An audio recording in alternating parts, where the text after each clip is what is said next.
Hey guys, it's Jason the X for SCNS Live, and in honor of Black Panther opening this week, I'm going to review the full line of the Marvel Legends Black Panther Akoye Build-A-Figure series. And we're going to start off with a figure that, okay, I like it, but I don't like it for this line.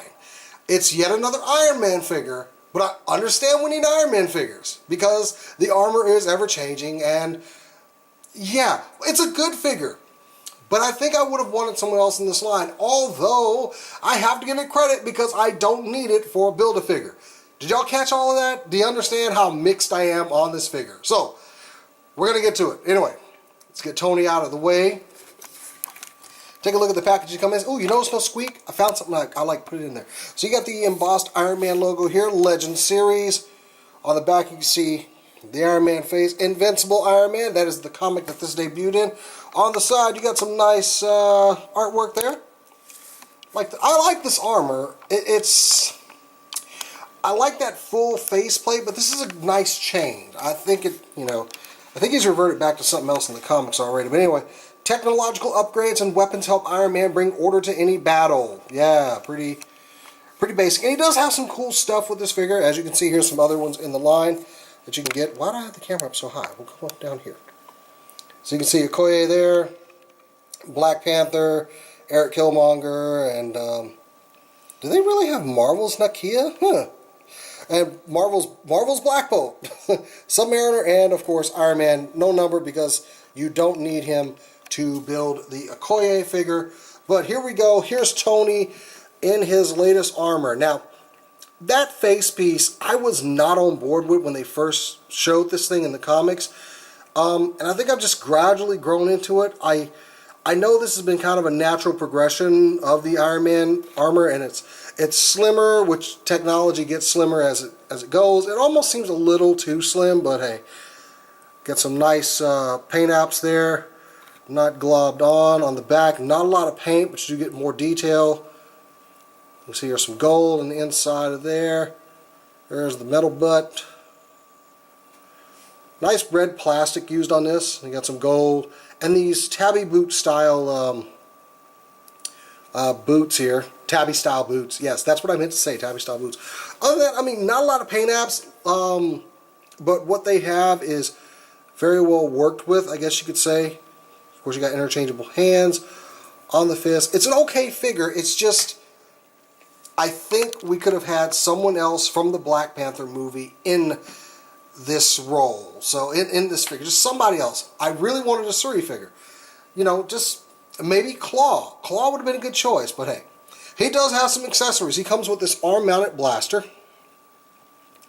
which, just the red. You got a port on the front for his other accessories. But yeah, it's red, no other design, and this is part of the armor builds this cannon. So there you go.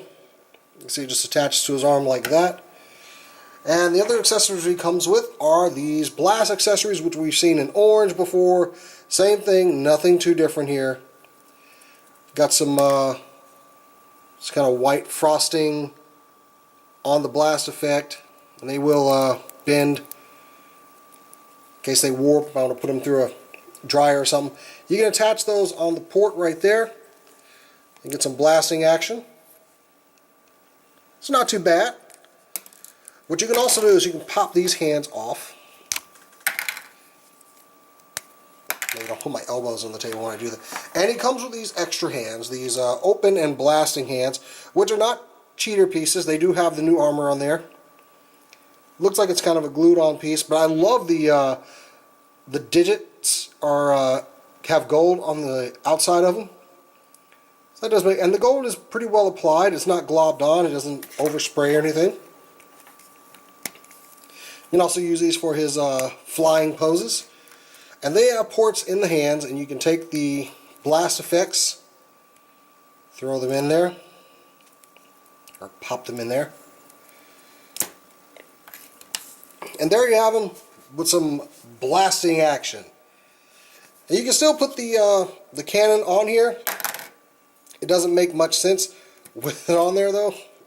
Actually, no, you can't really get it on there because it can't go past the hand. Well, that was dumb of me. So anyway, there you go with the blast effects on the hands.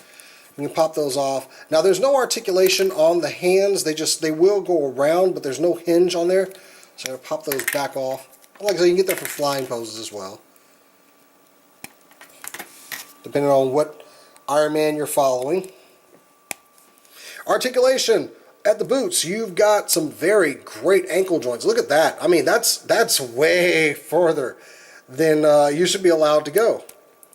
And forward goes pretty dang far too.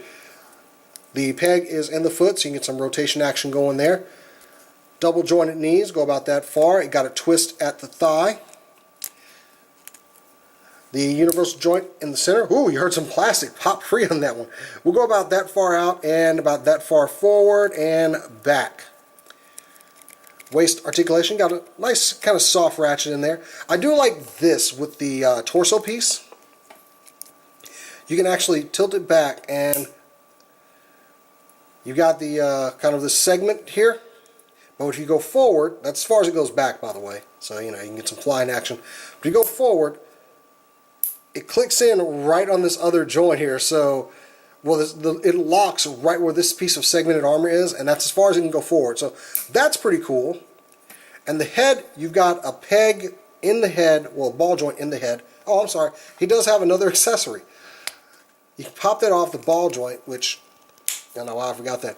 And it will go about that far back, so you can get some pretty good flying poses. But you can also pop this head on, which comes with the figure. It's a very, there we go. That very comic style Tony, and that's pretty good. I love the goatee. The face on this is pretty good. This is one reason why I kind of defend the figure. He came with some good accessories. A basic, there's this Tony in profile. The hair looks really good on this. Nice black wash, very clean, and the paint apps, the eyes aren't wonky. So yeah, good job with this. Love the head mold. Pop that off. And we'll just put this back on for now. So we've already seen how far the head can go back. The arms will go full 360 around. You can go about that far out. Got a twist at the bicep.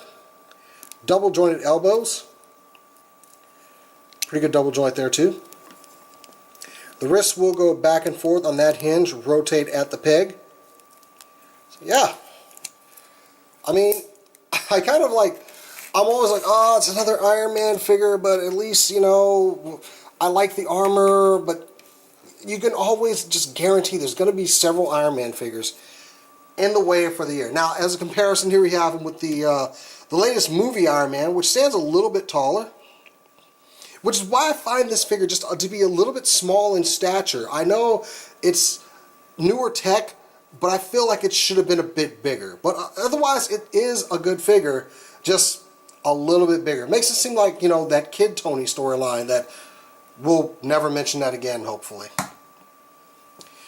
Anyway, guys, he's the first one I'm reviewing in the line. You don't have to have any Build-A-Figure. I mean, well, you don't need to have the Build-A-Figure. It's just a nice looking Iron Man that could be a little bit better. Anyway, guys, I'm Jason the X. Make sure you like this video, subscribe, check out other things on the channel. Until next time, I'll catch you later.